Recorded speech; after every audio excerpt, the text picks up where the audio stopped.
Uh, well, now while we wait for the last people to join us, I will start by introducing our guest speaker today. So our famous invitee today is Koen Beckers, a partner in Deloitte Global Employer Services, with that most of you should know, or at least heard of, because he's been active for over 20 years in the national and international tax, social security, and payroll matters for a wide variety of companies. So thank you to join us, Koen, and yeah, the floor is yours now. I think we can maybe wait until another minute to start, but we know now that the slides are working, so everything is ready. All right. Thank you, Erik, for your nice introduction, and thank you for giving me the floor as well. Nice to meet you virtually for now. Hope that during the next session we will be able to run a session in person. Yeah, future of global mobility. That is the theme that Erik, Dave, and the team asked me to cover today. I will maybe make a few statements where you say, I do appreciate which audience I'm addressing today. I may be making a couple of statements that will say, not an agreement, or surprised that Koen is saying that. Well, please do interrupt me then. Happy to engage in a conversation. But I did prepare a number of slides, as you can expect from a consultant, right? So let me get going. I have the tendency to start with a conclusion. And if you look at the future of mobility, I believe that there's three big trends at this moment. First of all, we do see that the definition of global mobility is changing. The notion work is changing. Secondly, the human factor is becoming increasingly important. And thirdly, the work is digitizing. And you may know that at Deloitte, and not only at Deloitte, we talk a lot about the future of work. And if we translate that now to the future of global mobilities, what we believe, and I think that trend is already ongoing, is that there will be more types of work that will enter into the global mobility sphere. The time that a global mobility program is divided in the long-term assignments and the short-term assignments and the permanent transfers, well, that time we believe is gone. We see more diversity, people that work in multiple locations. A couple of years ago, the commuters was an increasing trend, and we believe those are there to stay.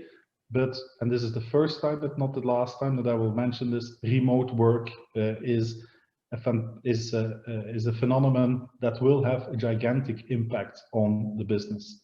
But also virtual roles and virtual teams is another type of work that we see evolve.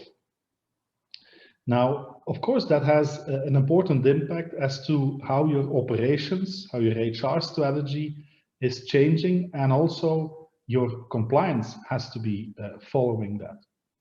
And while there's more types of work, a different methodology, and for the purpose of this conversation, I will not address the topic of contingent workforce, and so labor that you hire, just loan. I'm just limiting my expose today to the employees that companies have within their workforce.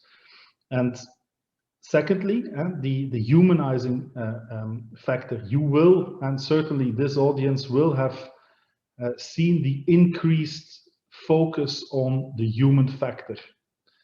And that's the third trend, while digitization is of crucial importance, and yes, we are building ecosystems to seamlessly work together. We are creating APIs with each other to make a seamless ecosystem possible for our clients. We are making videos to welcome people. We make sure that the status is directly fed into the client and into the end customer of an immigration process or a tax return process or whatever process that comes with a global mobility move. But then still we see that the employee experience has become of crucial importance, and a lot of companies have put that front and center and in their talent strategy, because yes, there is still a war for talent going on. So those are the three trends, mega trends that we distilled. So allow me to explore those a bit more. And the first one, of course, and I already announced that, remote work. Remote work, it's now a year that we are in this situation. And who's ever thought that we would be so effectively working together, that this event that you're bringing around the virtual table, 30 professionals, that you keep on connecting after 1 year, you're still reaching your members in this way. We would have never thought that that was possible if we would have spoken in December 2019. At least that's my personal belief. Maybe we would still say no. We will have to meet in person. And yes, I'm looking forward to the day that we again can meet in person. But then still, I believe that a lot of companies have now been convinced that remote work is part of the solution to collaborate with their workforce and amongst the workforce. And in the meantime, you've looked at and you've digested all the numbers here, and this is really saying, well, yeah, majority of companies were obviously also forced to embrace remote work. And what is not yet reflected here, so yes, they are productive, yes, they are still innovative, and thirdly, and that's what I wanted to get to, it has been to the benefit of the well-being of individuals. I do think that statement, the last statement, is a bit dated. What we've seen recently, and I would not invite you to comment for you individually, unless you feel like it, but we do see that people are very much longing for the day that they can interact in person with their peers, with their colleagues, with their clients, with their vendors. We do see that a number of companies say that as of the moment they will be allowed to do that, they will again bring back their people to the office. And while they also indicate that remote work is there to stay, it is not a flash in the pan. They say that they believe that they better collaborate in person for certain tasks. So what I'm trying to say is that remote work obviously has been exponentially grown as a phenomenon in March 2020, but we believe that it is there to stay. And if you address remote work, the best advice that we can give is start with the why. That is for many things in business, that's a good advice, I would say. And that's also what we see, that this has become a a topic that is being discussed at exco level, because the way you collaborate with people will determine the sense of belonging and will determine your culture. So you have the tech companies, I will not name names, in the US that say you can work from anywhere. And on the other hand, there's more, and you can call them traditional companies that say, I want you to be back in the office as soon as possible. But our advice is engage in conversations with your leadership, with your employees, to make up what really fits your organization. And that is really depending on a number of criteria, such as the maturity of the business, the type of business. Obviously, a company in a production environment does not often have a choice in this, right?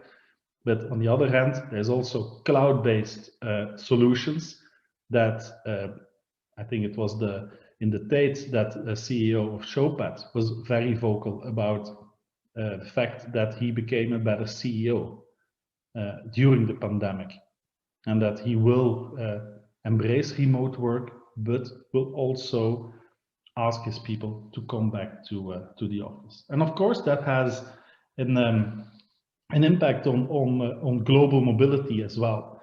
And I know and appreciate that I've not yet touched on the ramifications in international context, and this is what this audience, of course, is interested in. What's the gameplay on the international scene?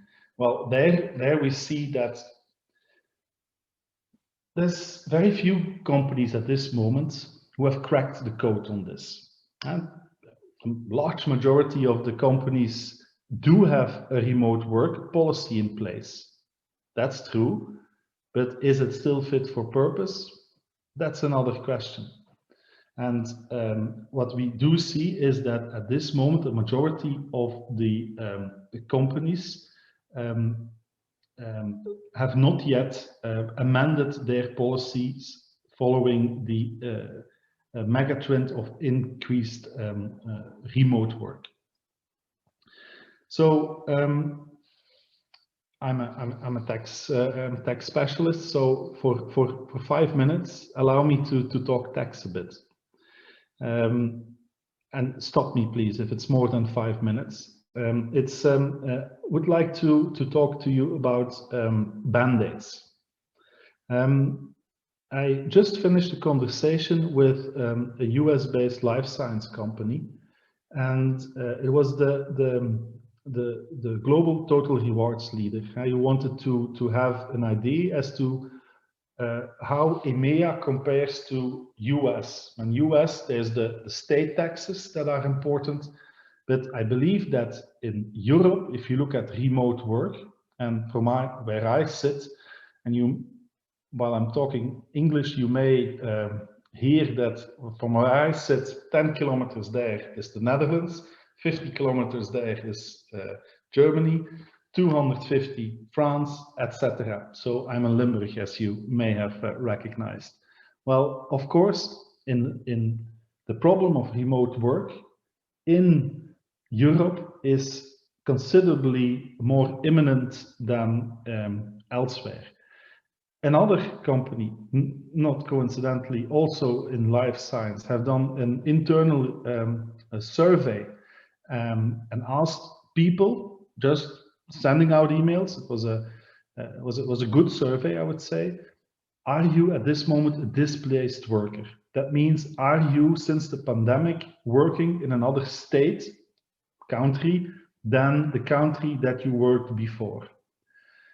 All around these numbers. In the US, there were 300. In Asia Pac, there were 100. In Europe, there were 2,500. And of course, that has to do with the population of that company, but it also shows that in EMEA, the problem is more imminent. Why is the problem more imminent? That is, first of all, social security. Secondly, it's individual tax.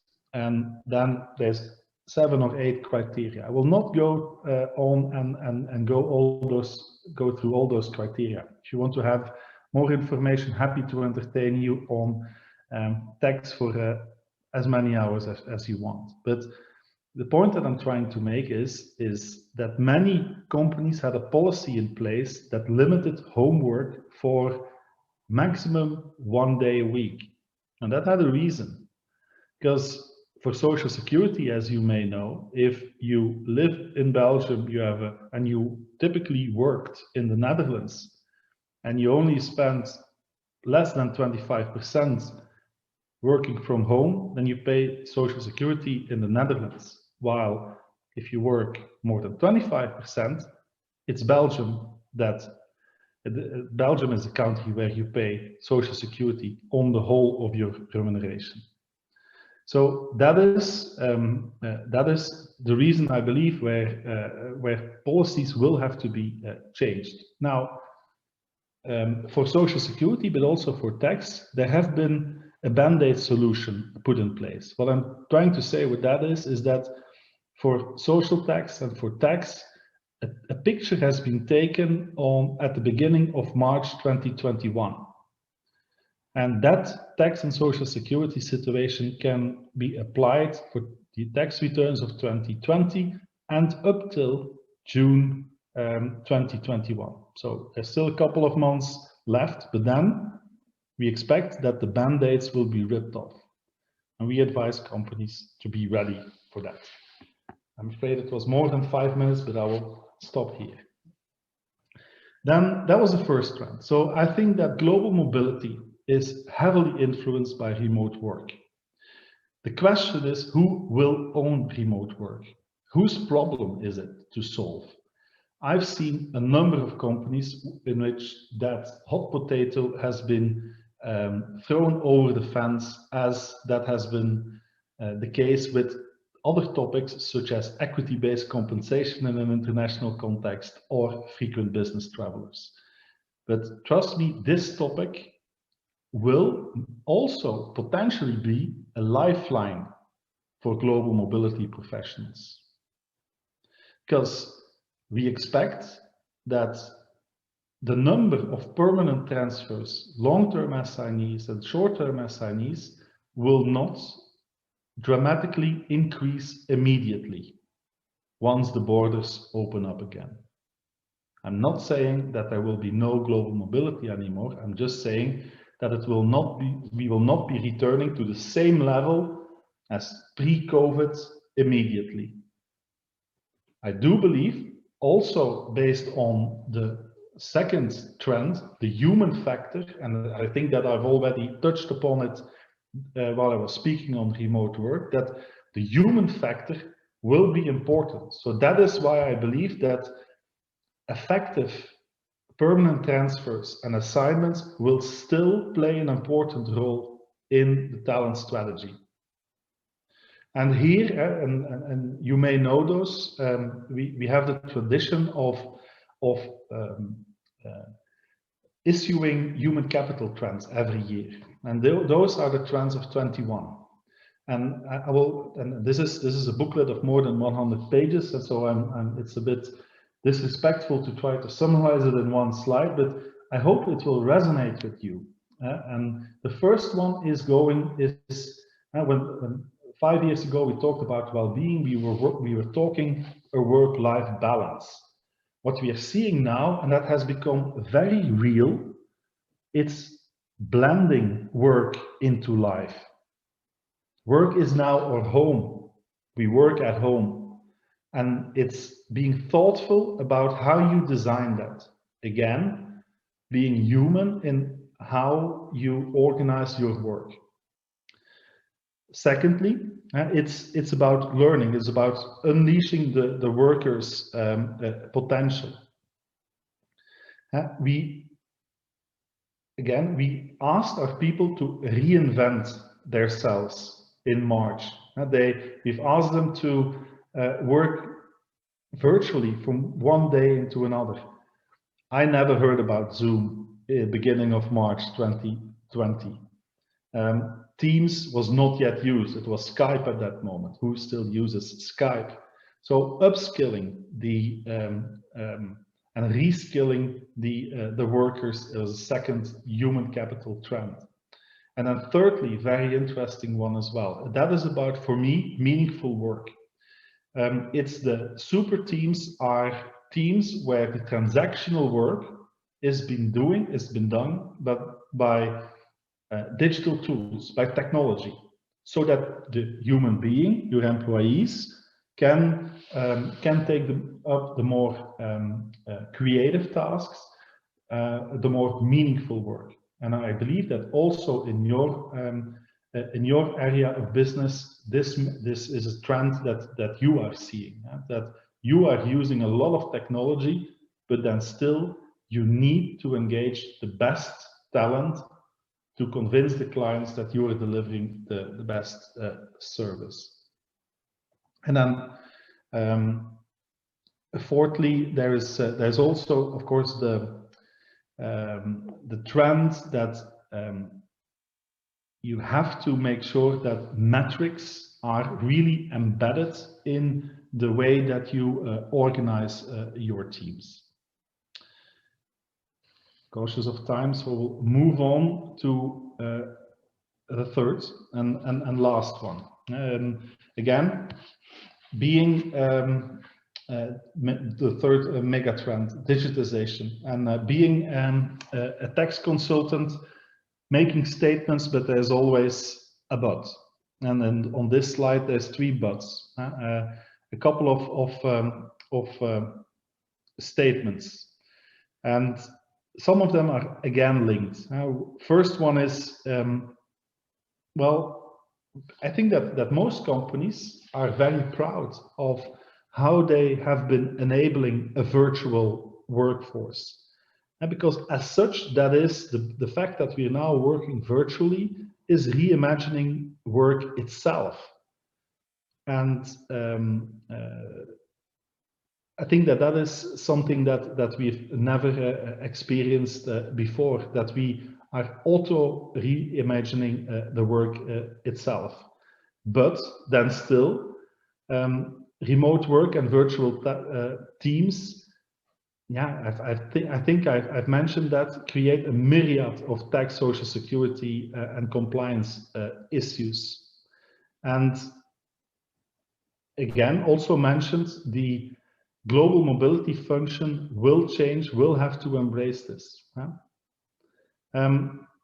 Secondly, there's you may change that the digitization will bring a solution, or may help at least to reduce office space, may reduce the traveling, so can help to reach the sustainability goals a company has, which has become, as you know, increasingly important. But on the other hand, as mentioned, the interpersonal relationships may be under scrutiny. And then thirdly, the tax savviness of the people. Again, fantastic how the workforce has been embracing technology, but we need to also appreciate that not all people immediately embrace that new technology. And that made me think about a number of companies that are launching initiatives that are typically called skills of the future. They make plans for the future. They make ambitious growth plans, including digital platforms, very ambitious goals that require, of course, other skills of the future. And typically they have to do with virtual collaboration, creativity, interpersonal skills, business demeanor, etc., etc. What we have seen that the potential pitfalls are in such programs is that you underestimate the people that have brought you to the point of success at this moment. And so when you're talking about tax savviness and cloud potential, the advice there could be to not forget the people that may wanted to take by the hand and be upskilled, reskilled, again, making reference to a point made earlier. But it's clear that the work is digitizing. And going back to a comment that was made earlier, and also relevant, I believe, in our sector, is the increased importance that our clients, our mutual clients, I would say, put on, and the responsibility they put on companies like yours and ours to work together in a seamless way, in a digital way. Again, that ecosystem will continue to be very important. So making sure that we create APIs with each other and that our clients, our mutual clients, see that we collaborate in the best possible way is for me something that will be a critical success factor for the sector, for your part of the business, but also for our part of the business. Now, these are a number of considerations that I've really pulled together. New types of work, digitization, the human factor. That I really would like to hear from you, but also from the business. So if you have people that you think, well, you should be speaking to X or Y at client A or B, please do not hesitate to forward the Future of Global Mobility survey that we've launched some time ago, and that we will keep open for during this spring. We really hope that there will be a lot of companies. That's a Benelux study, by the way. We hope that there are a lot of companies that will complete the survey, and that we can test what we think the future of global mobility could look like with the results of that survey. And happy to entertain you once more with our findings there. But that is what I had in mind to discuss today, Erik and Dave. I'm not sure whether you guys have any questions. Well, thank you very much, Koen, for this great overview. I think it's extremely interesting, and it's very complete on the one side. But Koen, as you know very well, the devil is in the detail. The devil is in the execution. And even before you came to speak, there were quite a few members of the Association of Belgian Relocator Agents that said, look, how will things work in practice? And if I may start from my side, I love your final quote, the increased pressure on all of us to work together seamlessly, digitally, in an ecosystem is indeed a fantastic prospect for the future.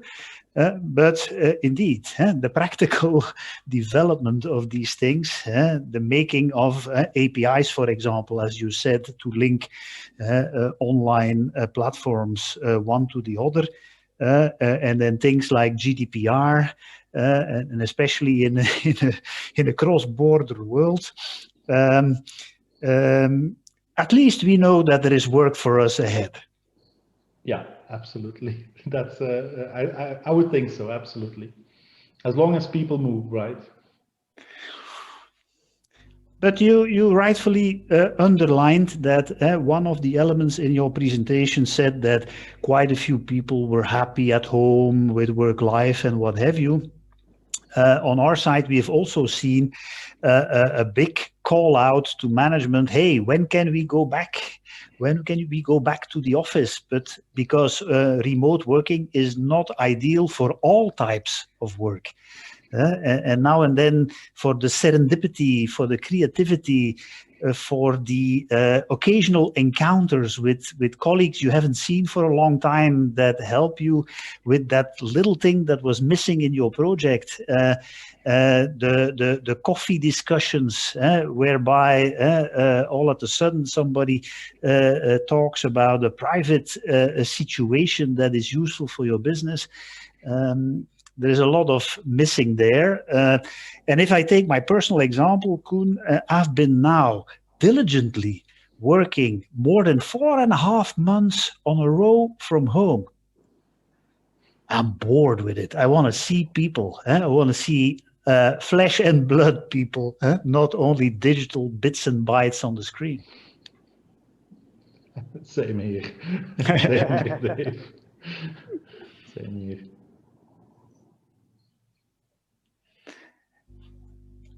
If I may suggest, I know that if she doesn't mind, I know that Eleonore van Rijkenvorsel was particularly interested in as many practical takeaways as possible. I saw that Eleonore is in the group. I don't know if she was able to follow your full presentation, but if she was able to follow it, I trust that she might have one or a few practical questions or comments. Eleonore? Yes, thank you, Dave. Can you hear me? Yes, perfectly. Yes, okay. Thank you very much for the presentation. That was really interesting, and it opens a new perspective for how global mobility will look like in the future.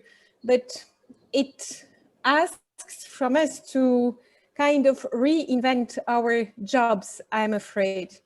Would you say the same? Do you think the needs of international mobility managers will be the same?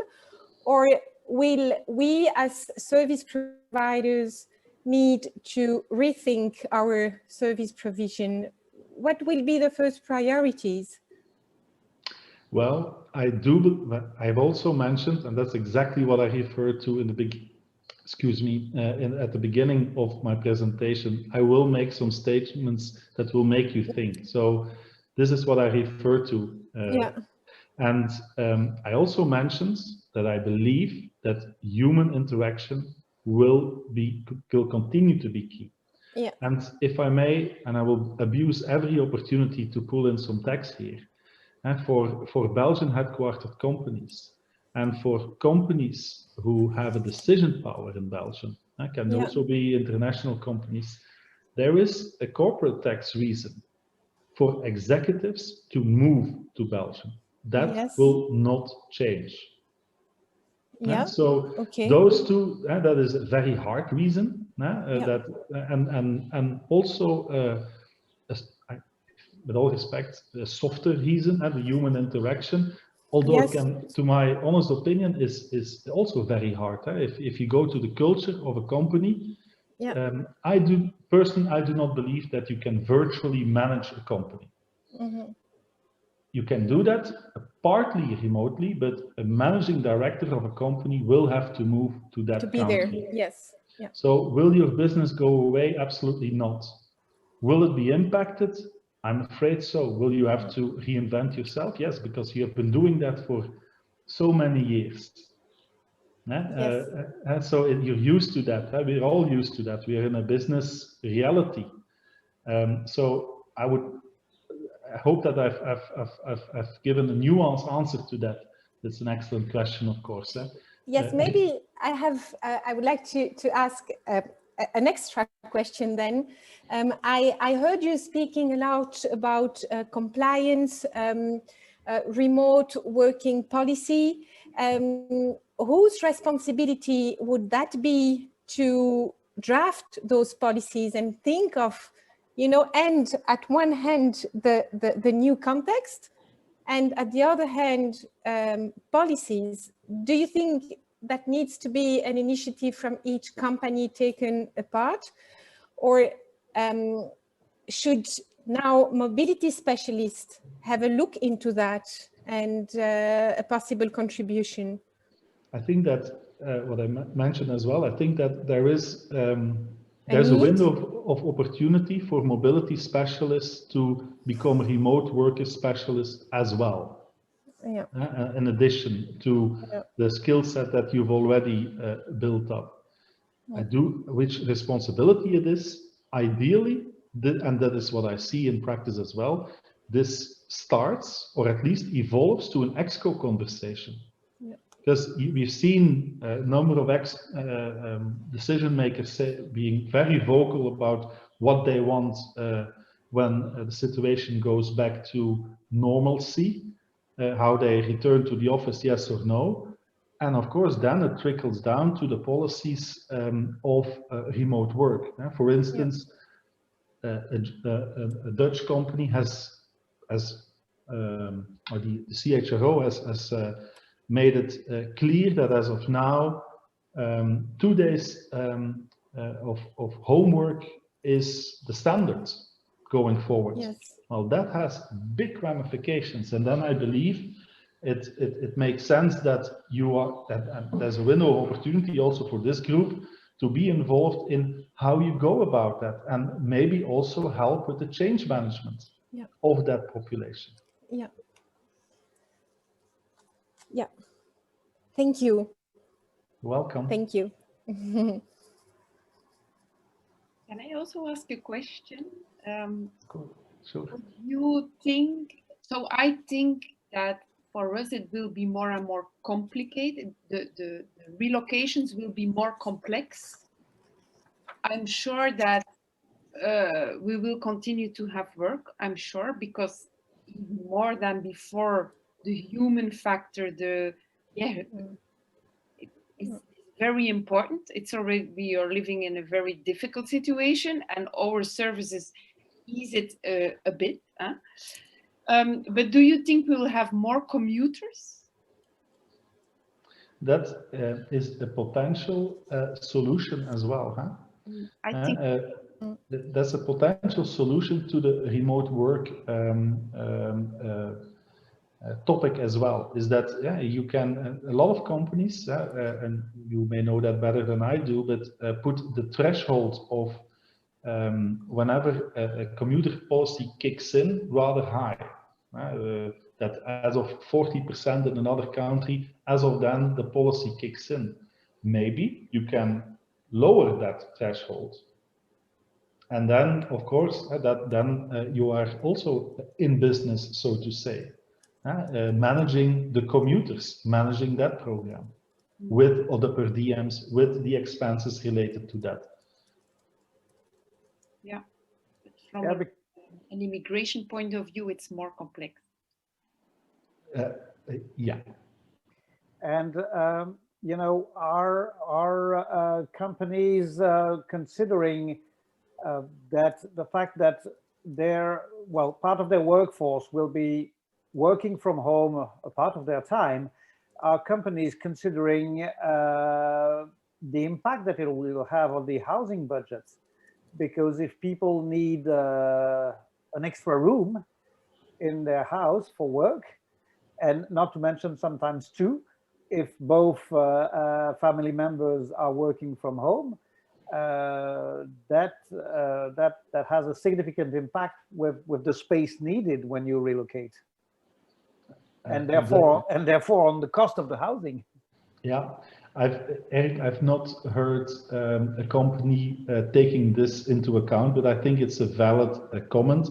I did hear the comment, of course, when clients are questioning the lump sum allowance for furniture or for the installation of a home office. That is the only connotation I can make, but I think it's a good remark. But I've not heard the companies taking that into account in their housing budget. But we've seen the evolution of the housing market as well. The prices of houses with more rooms and with a bit of garden, those prices have been doing extremely well. Yeah.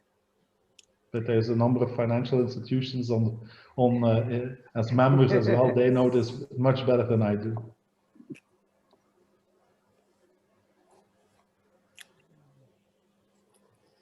Okay. Any other questions? If I may help find extra questions, I know that a lot of the relocators in the room are involved, of course, with cross-cultural training, with helping the children in the family, even with helping the trailing spouse. I still have, I see some potential benefits of a remote expat, if I may call it that way, because of course then the family doesn't need to move, the children do not need to move. But at the same time, I see a big issue, because since nobody moves, then for the expat to really grasp the culture of the country in which he or she is working and the normal life circumstances of the country and the colleagues in that other country, he or she doesn't feel that. And this might create serious issues, I think.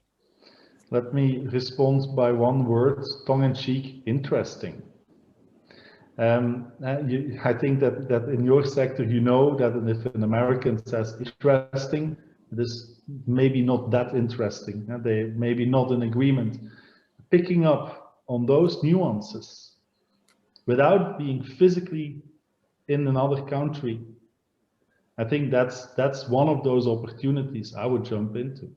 It's enhanced virtual collaboration, including cultural differences and spotting those and showing empathy to cultural differences and learning that in a remote way. Wow. Not sure whether that resonates, sorry. No, I was just going to jump in on that because I know a few of our members do offer cultural training to their clients. And in a way, it's a new remote work is a new culture as well. Yeah. So perhaps that creates opportunities as well where you can help your client companies sort of guide towards the new culture that's you know sort of being brought about. That's been accelerated with through the pandemic. It was a thought more than a question. I don't know, does anybody else have any questions for Koen? I think it's been a hugely enlightening talk from my side anyway. I have regular contacts with Koen, but he keeps on surprising me with new insights and rich information. And we'll gladly take his advice to look for better cooperation between all the partners in this ecosystem so that we can together better serve our global customers. But I appreciate your point, Fiona, on indeed, by introducing remote working, remote expats, you are changing the culture of your company. And since our members are giving training on culture, there is opportunity, absolutely. And do you think our government is on top of things? Are they ready for all this in terms of legislation, in terms of...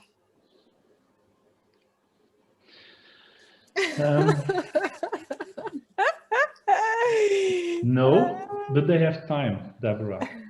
They have time, huh? So I think that most companies take a sit and wait position. They make use of the picture that has been taken in the beginning of March last year for payroll purposes. There may be some ramifications for equity-based compensation. We'll not go into that. But the problem is that the employees can opt in or opt out into such a bilateral tax treaty. So in their tax returns, they do what they want. So that's one. And within a couple of years, I believe that the bill will be presented to the government as well of the actions that they've taken. And this is not a judgment of whether that was necessary, yes or no, but it costs a lot of money. And that there will be an increased focus, I believe, on compliance at that moment. And then they can go back 3 years. And people who have been resident and are exempting income, they may really ask questions about that. And the social security authorities can also do that. They, as you know, so that Stefan is on, I think that they can go back 5 years on that, at least. So they have time, that's what I'm saying. So Deborah, answering your question, are they on top of things? No. Is there any country in the world that is on top of things? I don't think so, because there's one thing that is fundamentally off here, that is, this is working together in a virtual way, and there's one criterion that is used for tax, social security, and also immigration, if I'm not mistaken. And that's physical presence. And that's absolutely not what we're doing now. So you see that in corporate tax, and there have been, OECD has put forward a number of rules that let's be honest, that are trying to seek to tax the profits of tech companies. I will not name names. And there the solution is that they will go to the end user, the consumer. And if that is used here for individual tax, social security, then of course that will be a paradigm shift. But it will not take years, it will take decades, I'm afraid. So are they on top of things? Using the physical criterion, they have time, but it's not the right criterion anymore in this virtual world. Exactly, and that's what we see with immigration as well. They are not on top of things. We have people not picking up the new residence card, and then the old one is expiring, and then, or the illegal, and now they are not here, and then we need to, so yeah. It's not the answer that I wanted to hear, but it's... Yeah, sorry for that, Deborah. Deborah, next time you tell Koen up front, Koen, I want this answer, please repeat after me. Yeah, try it. No, but I don't know a lot about tax, and I actually don't want to know. But we have so many clients with the expat status and all those kind of things. It's all based on, you know, physical presence indeed. So they are not prepared to this. Under the current regulation, no. That's right. They will have unpleasant surprises, because I know it's a big motivation or motivator for many people. Yeah, yeah, yeah.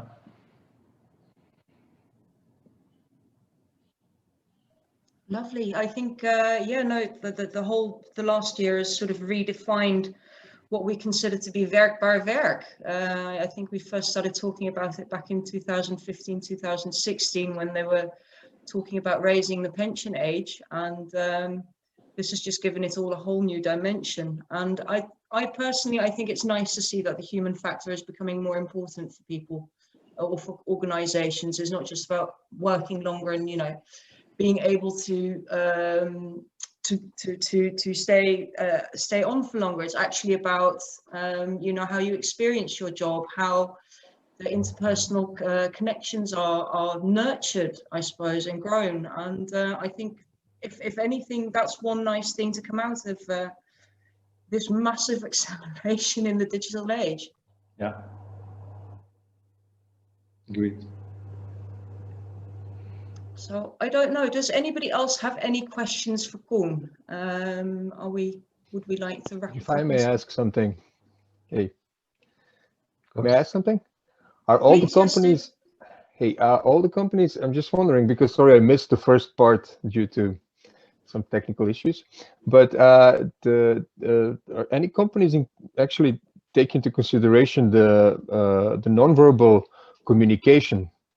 Because in kind of contacting and communicating with other people, like that 20% is verbal and the rest 80% is nonverbal, and especially now, you know, having this Zoom meetings, or like, for example, from the school perspective, when you teach, kids and just seeing the talking heads. It's not the same thing.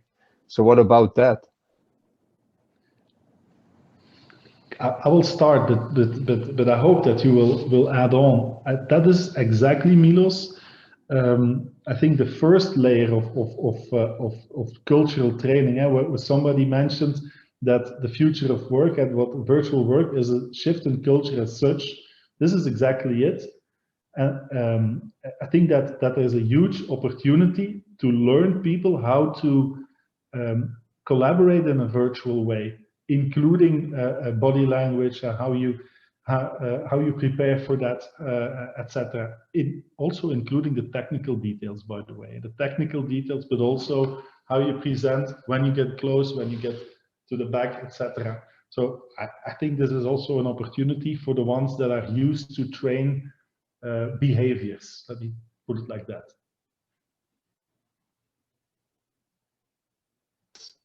And there's also some studies that were done that actually there was also some studies that were done that actually kind of the results are that those virtual meetings are much more tiring and depleting, energy depleting for people than actual meetings, you know, physical just and it, as Dave mentioned, it's this kind of accidental almost interactions between people, just, you know, passing by and getting or can kind of give you that eureka moment for some things, you know, just getting reflection, you know, from energy reflection almost from some people. I mean, absolutely agreed. But Milos, you perfectly confirm and broaden the discussion around training, cross-cultural training, behavioral training. The points you raise add really very well to that discussion. And that's also what Koen's message is. It's new, it's a challenge, but that means there are opportunities. There are opportunities both ways, not only to go into the defensive and say the old system was best. No, to also go into the offensive and say, hey, how can we try to make remote as good as possible? And train and have our business related to that. But not forgetting that it cannot replace in-person experiences and what have you. And at the same time, that way showing that certain type of activities and certain profiles of people need to move physically. And there is a lot of richness there. And thank you, Milos, for having added to that discussion. But we're not there yet, of course, but gives sparks of opportunity. Very good. All right. It was very nice meeting you. Hope that I will be able to meet you in person for a next opportunity. We wish that as well. Lovely, Koen, and most interesting. And if there's something to say about Zoom meetings, notwithstanding my Zoom fatigue, it is that in 55 minutes we've gone through a lot of material without having to take the car and drive into Brussels and out of Brussels again. Thank you. Yeah, indeed. It was also my pleasure. Okay. Have a fantastic rest of the session and the rest of the day. Talk to you soon. Thank you, Koen. Bye. Thank you, Koen. Bye. Thank you. Thank you, Koen. Thank you. Thank you. Yes. Sorry, I lost my microphone there for a minute. I'd say yes. Eric, do you have anything else you'd like to add, or will I wrap up and say we hope to see you at our April town hall? You remember the date by heart? I believe it's Tuesday, the 20th of April. That Tijs Linden from Euro will be joining us, and he'll be sharing, I suppose, the global view on what's been happening in our industry. I haven't got exact details on what he'll be talking about, but those of you who know Tad know he's a very, very easy and entertaining speakers, so it'll be a really good session, I'm sure. And then, of course, coming up, we have our AGM and member meeting in May, at which David Willows will be joining us to talk about the challenges of modern day parenting in times of COVID.